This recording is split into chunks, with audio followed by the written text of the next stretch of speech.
bienvenue à une nouvelle leçon du cours pour programmeurs en Java, intitulée UML, deuxième partie. Alors en principe, pour tout projet informatique d'envergure, il est indispensable de parler d'un langage commun, qui permet d'une part de formaliser les besoins ainsi que les exigences de l'utilisateur, mais également des solutions, si vous voulez, techniques envisagées par les développeurs. Alors, de ce langage commun, si vous voulez, dépend une certaine cohérence, donc la cohérence du produit fini. Alors, le secteur informatique a adopté l'UML. Alors, comme langage pivot, pourquoi? Parce que l'UML reste un langage qui est très complet, il reste un langage qui est orienté objet, et qui reste un langage qui est indépendant de tous les autres langages de programmation qui serviront de réaliser ou de faire une réalisation effective du projet. Donc, il est désormais un élément incontournable. Alors, l'UML n'est pas une méthode de conception, mais une notation graphique, contrairement aux autres, si vous voulez, logiciels d'analyse ou méthodes d'analyse. C'est une notation graphique qui reste normalisée de présentation de certains concepts de modélisation de systèmes objets. Alors, en particulier, l'UML ne précise pas dans quel ordre et comment ces diagrammes vont interagir ou comment ils seront définis. Cependant, l'UML est indépendant de toute méthode de conception et peut être utilisé avec n'importe quel processus, si vous voulez. Alors, sans plus tarder, le menu de cette leçon. On va voir les aspects dynamiques, les aspects de la collaboration entre objets, et puis les aspects physiques. Et tout à fait à la fin, on va voir un exemple de développement. Donc c'est un calculateur d'aire et de périmètre, de surface si vous voulez, et de périmètre. Les aspects dynamiques. Alors, state diagramme ou diagramme de state. C'est un ensemble de propriétés et valeurs qui décrivent l'objet à un moment donné. Alors, le state diagramme toujours, c'est une séquence d'états aussi, assumée par l'objet, donc avec une réponse à des événements qui restent asynchrones. Alors, on va le voir ici. Vous avez bien sûr votre objet qui est là avec les contrôles, les do, check art et ainsi de suite, avec des actions actives, événements, des appels de méthode, et puis des événements art reçus, ainsi que d'autres activités comme le do, action, entry, exit, when, et puis after, et ainsi de suite. Alors, vous avez bien sûr l'évolution, vous avez un état, vous avez une certaine transition, et vous avez un état tout à fait à la fin. Mais entre les deux, vous avez des events guard, des actions qui vont être manipulées pour bien sûr transformer un état initial vers un état final. Alors pour ceci, vous avez bien sûr la possibilité de déployer le all checked et le all available. Le hard compte reçu, donc all available aussi. La livraison effectuée, ainsi qu'une entrée pour l'état initial ou la terminaison. Alors on le voit ici, vous avez bien sûr vos paramètres de contrôle avec le do, check art. Vous avez l'envoi de la livraison si vous voulez comme un exemple et vous avez l'attente entre les deux. Et bien sûr, vous avez le not alt checked /printart qui, bien sûr, c'est une source de contrôle au sein du même contrôle. Entre le contrôle et l'attente, vous avez le all checked and not all available, et ainsi de suite. Toujours est-il, vous avez certaines interactions entre le point de départ, bien sûr, des actions, et le point d'arrivée ou la fin, bien sûr, de votre schéma. Alors, on passe maintenant au diagramme des activités, qui est centré sur les activités exécutées par l'objet pendant son existence. Donc c'est un comportement séquentiel et parallèle. On va voir maintenant le diagramme des activités. Donc il exprime le comportement en parallèle. Donc vous avez des activités, et bien sûr entre les activités, vous avez des branches et des jointures qui vont vous permettre d'expliquer un petit peu l'interaction entre une activité et une deuxième activité. Les aspects de la collaboration entre objets. Alors, vous avez un diagramme des séquences. Donc un diagramme des séquences, c'est un diagramme qui va illustrer des séquences, mais en fonction du temps. Donc vous avez ici au niveau du diagramme l'échelle de temps qui est là, et vous avez les séquences avec bien sûr la communication entre les séquences là. Alors vous avez l'objet de type 1 si vous voulez, l'objet 2 qui est là et ainsi de suite. Alors au niveau vertical, donc c'est la fonction temps, au niveau horizontal bien sûr c'est la fonction objet. Donc premier objet, deuxième objet, troisième objet et ainsi de suite. Et alors pour ceci bien sûr vous devez utiliser le lifeline, le new, les call, les return, les self call ainsi que le dispose.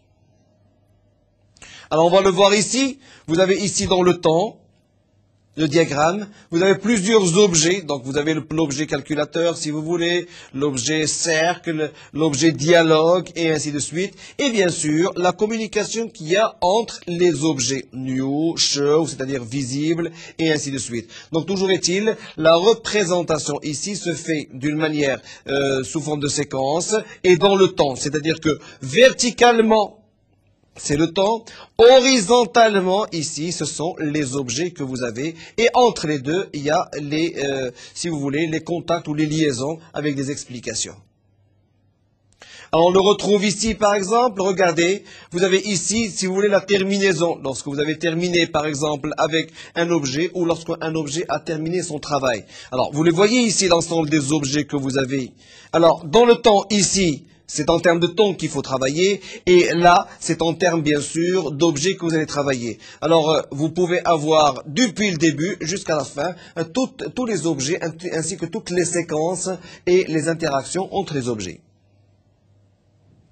Alors, séquence diagramme ou diagramme de séquence, c'est un focus temporel quand l'interaction se produit, entre qui et avec quel échange de messages. Un diagramme de collaboration, donc, ou collaboration diagram, idem, mais objet, donc idem que le diagramme de séquence si vous voulez, mais objet disposé plus librement, donc c'est plus facile de les dessiner, proches pour exprimer leur provenance d'un même module. Et on va le voir ici. Donc vous voyez que c'est encore plus simple, le diagramme de collaboration reste plus simple que le précédent. Pourquoi? Parce que on le manipule aisément, nous avons des objets là, et bien sûr, vous avez les interactions entre les objets ici. Qu'est-ce qu'on peut faire? Dans quel sens l'interaction va être faite? Et ainsi de suite. Les aspects physiques, cette fois-ci. Alors, vous avez des diagrammes qui documentent le niveau physique de l'application, c'est-à-dire les modules software qui le composent. Leur dépendance, leur disposition spatiale en termes, si vous voulez, d'espace. Et on le voit ici. Vous avez une certaine interaction entre des niveaux physiques. Vous avez le calculateur ici et vous avez les formes, si vous voulez, ici. Alors, le diagramme de comportement. Donc, c'est un composant, c'est un module de code. Et il y a une certaine dépendance entre le A et le B, si vous voulez. Les changements en B se répercutent sur A. C'est-à-dire que lorsque vous avez, par exemple, deux objets entre A et B, et vous présentez le diagramme de comportement, alors les changements en B doivent se répercuter sur le A. Et on le voit ici. Vous avez, par exemple, votre calculateur. Vous avez votre interface graphique ici. Vous avez les figures, les cercles, les rectangles. Figure considérée comme classe, si vous voulez. Cercle qui est configuré comme une sous-classe ou comme une instance, un objet de la classe figure. Rectangle aussi qui est considéré comme une instance de la classe figure et qui est représenté comme un objet. Donc vous avez un diagramme de comportement ici. Alors, le diagramme de déploiement. Donc vous avez des dépendances d'interface, de généralise, des calls, donc des méthodes d'appel, des send events, des compilations, des friends, et ainsi de suite. C'est des nœuds physiques et ce sont des modules qui sont contenus. Alors on va le voir ici, il est plus proche que le diagramme de comportement si vous voulez. Sauf que maintenant il y a des regroupements qui vont être faits pour pouvoir bien visualiser votre diagramme.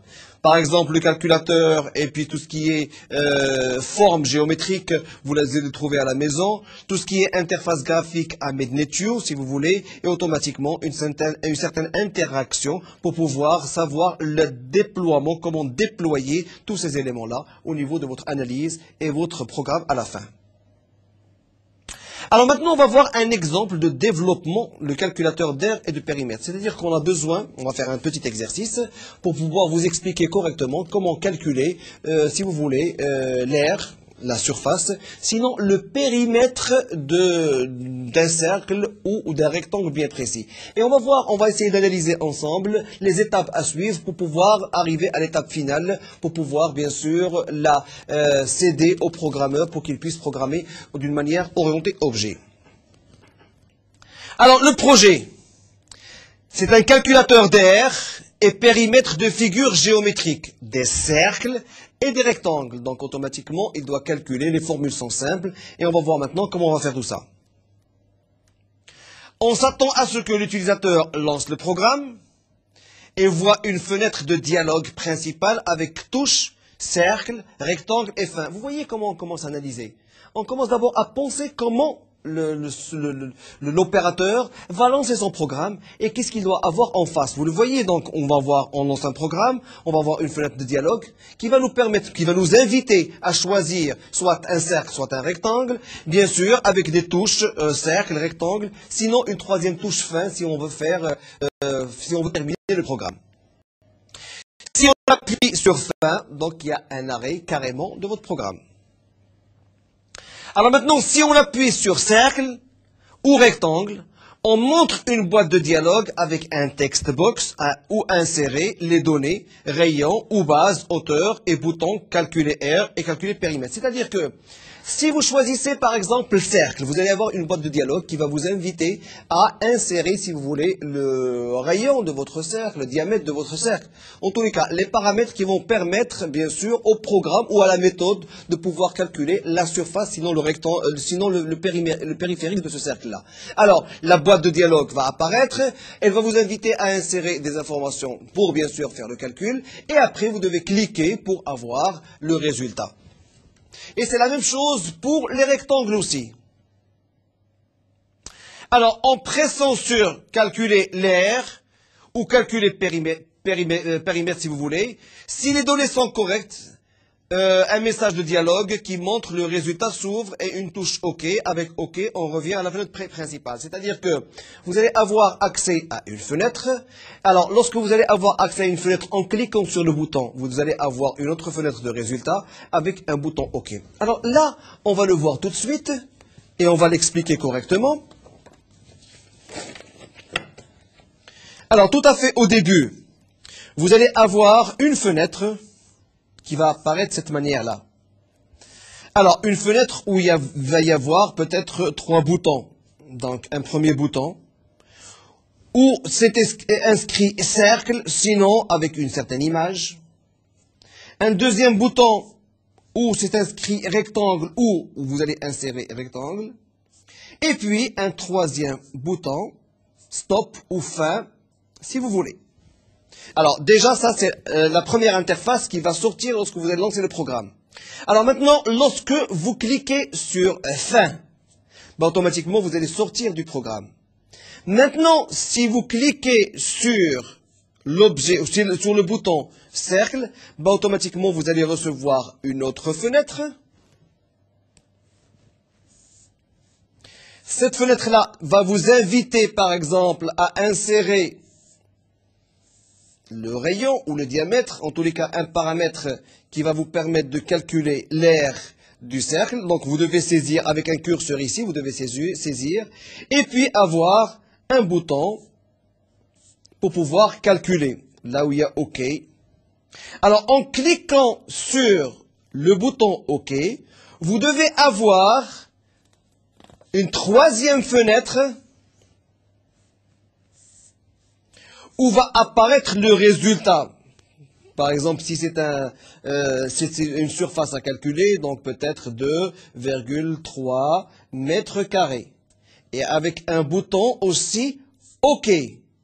Et en cliquant sur le bouton OK, automatiquement, vous fermez cette fenêtre et vous revenez à votre fenêtre principale, la première fenêtre. Alors, le projet.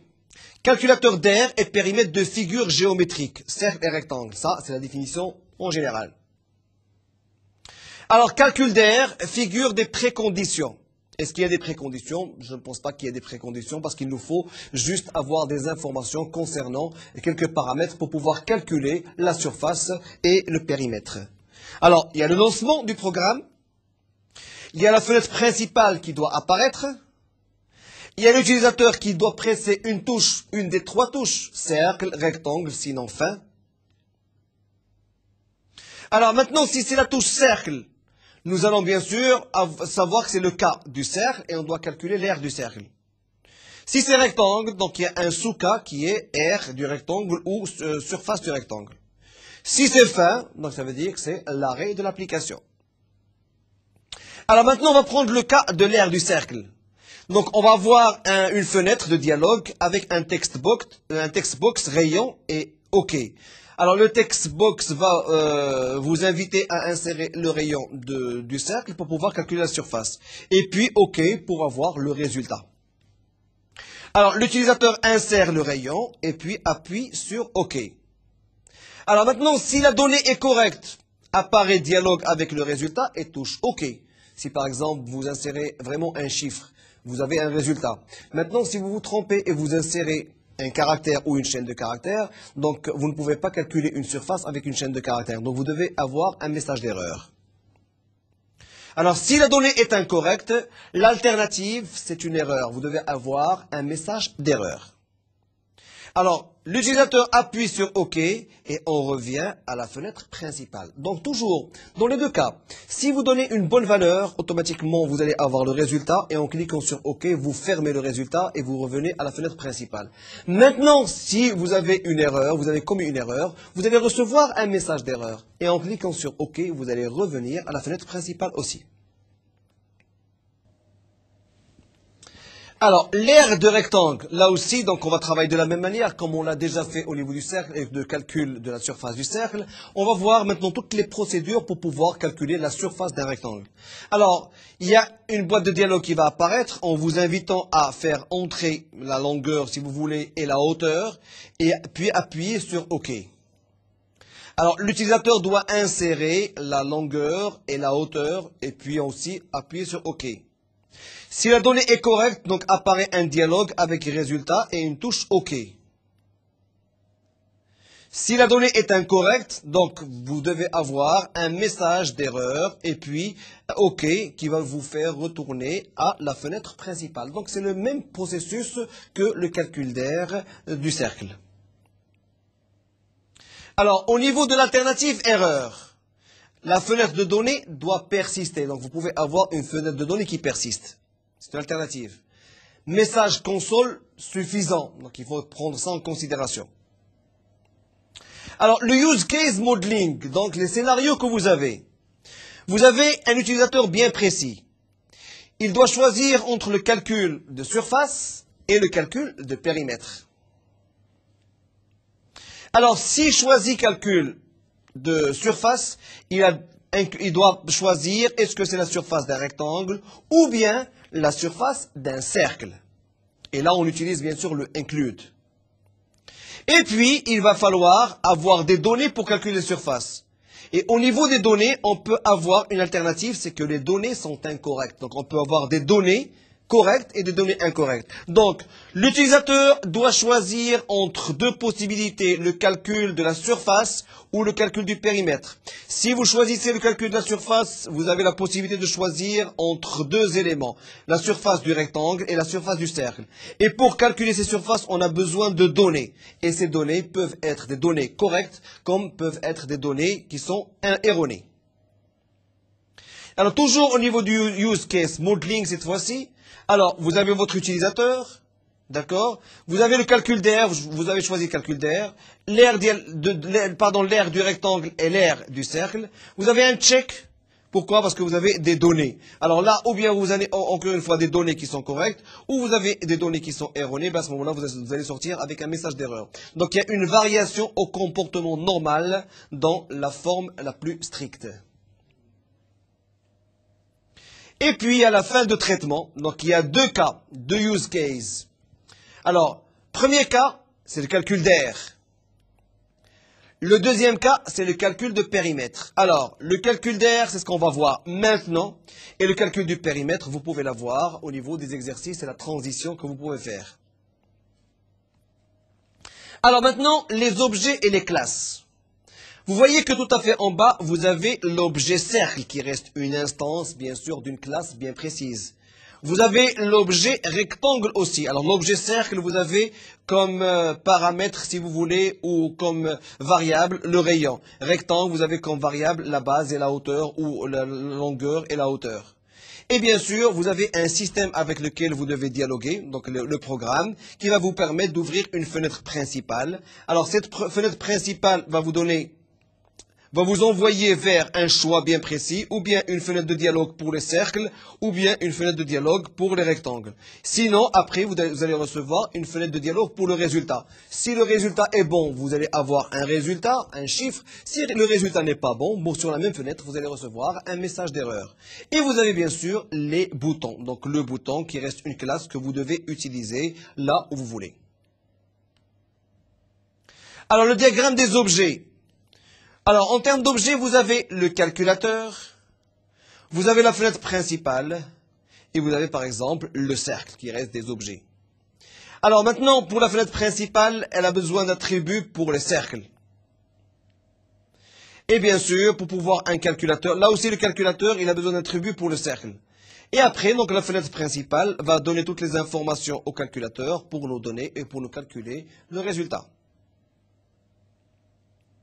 Alors, le pattern MVC, modèle, view et contrôleur, le thème récurrent. C'est-à-dire que vous devez avoir un modèle, vous devez avoir de l'affichage et vous allez avoir, bien sûr, des sections de contrôle.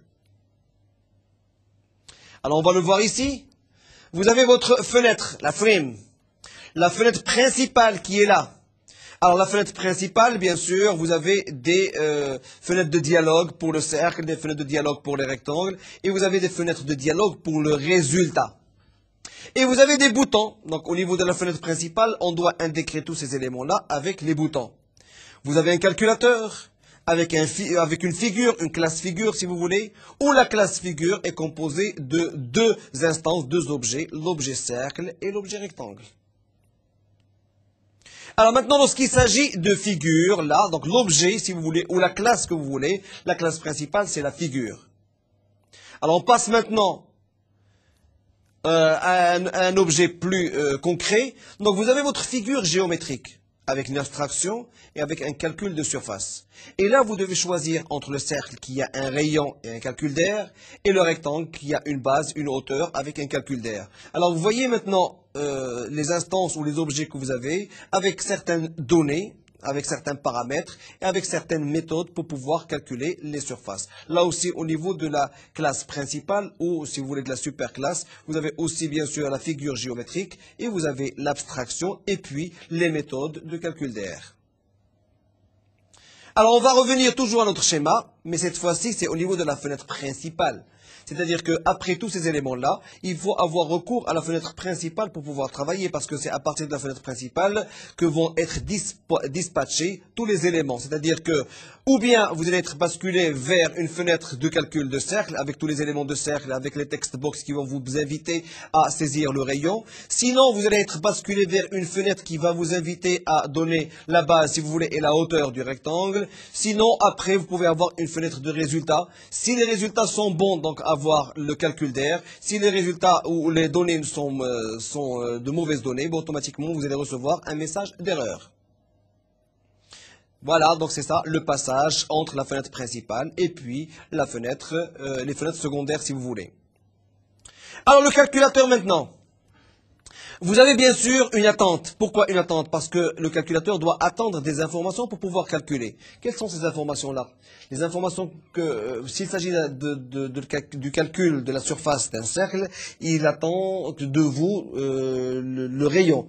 Si maintenant il s'agit de calculer le périmètre ou la surface d'un rectangle, il attend de vous, si vous voulez, les informations concernant la base et la hauteur, et ainsi de suite. Donc il y a une certaine attente tout à fait au début, avant de pouvoir envoyer les informations au niveau du calculateur de la surface. Alors, fenêtre principale maintenant. Au niveau de la fenêtre principale, il y a une certaine attente. Et après, il y a un contrôle. Pourquoi un contrôle? Il y a un check-bouton pour pouvoir choisir entre, si vous voulez, le cercle ou le rectangle. Donc, il y a un check-contrôle que vous devez installer. Et puis, automatiquement, vous devez passer au calculateur d'air du rectangle ou le calculateur d'air du cercle, si vous voulez. Et bien sûr, vous avez votre bouton fin tout à fait à la fin. Alors, les diagrammes d'interaction qui ont été bien vus auparavant. On les voit ici. Vous avez votre fenêtre principale, qui reste le noyau maintenant. Cette fenêtre principale, bien sûr, on en découle trois autres fenêtres. La fenêtre de dialogue pour les cercles, la fenêtre de dialogue pour les rectangles, et la fenêtre de dialogue pour la restitution, pour les données et pour les messages d'erreur. Et tout ça, bien sûr, ils appartiennent au dialogue AWT. Et puis, au niveau de la fenêtre principale, vous devez insérer les boutons qu'il faut. Donc, les boutons qui vous permettent de passer soit vers le cercle, soit vers le rectangle, et puis un bouton de fin pour pouvoir faire fin ou donner fin au programme. Et vous avez votre calculateur qui a besoin toujours de données, et ce calculateur se base sur des objets, l'objet cercle et l'objet rectangle, qui sont eux-mêmes des instances de la superclasse figure. Alors maintenant, le calculateur, on va le voir ici, sous forme d'un objet, instance d'une classe si vous voulez. Alors, vous avez le cercle, qui est un cercle, et vous avez le rectangle. Et vous avez ici les méthodes qui vont vous permettre de calculer les aires ou les surfaces, bien sûr, de ces figures géométriques. Alors, aux figures géométriques et à la fin, bien sûr, de la programmation. Alors, là aussi, pour la fenêtre principale, alors la fenêtre principale est constituée de boutons cercle, boutons rectangle, boutons fin, et puis le calculateur pour pouvoir calculer. Et puis les actions, c'est-à-dire le traitement de la surface du cercle et le traitement, bien sûr, de la surface du rectangle qui reste des méthodes. Donc, encore une fois, comme je l'ai expliqué lors des leçons précédentes, c'est-à-dire que un objet qui est instance d'une classe reste un ensemble de variables et un ensemble de méthodes qui vont manipuler les données, bien sûr, de la classe correspondante. Alors, ici, c'est vers le calculateur, c'est pour pouvoir calculer l'aire, et ici, bien sûr, ils vont, bien sûr, arranger ou communiquer avec les dialogues. Alors, on va le voir ici. Dans le cas d'un cercle, vous avez, si vous voulez, l'objet cercle avec sa boîte de dialogue. Et au niveau de la boîte de dialogue, vous avez tous les éléments que vous allez insérer au niveau de la boîte de dialogue, ainsi que l'action à faire. La même chose pour le rectangle et la même chose pour la fenêtre du résultat.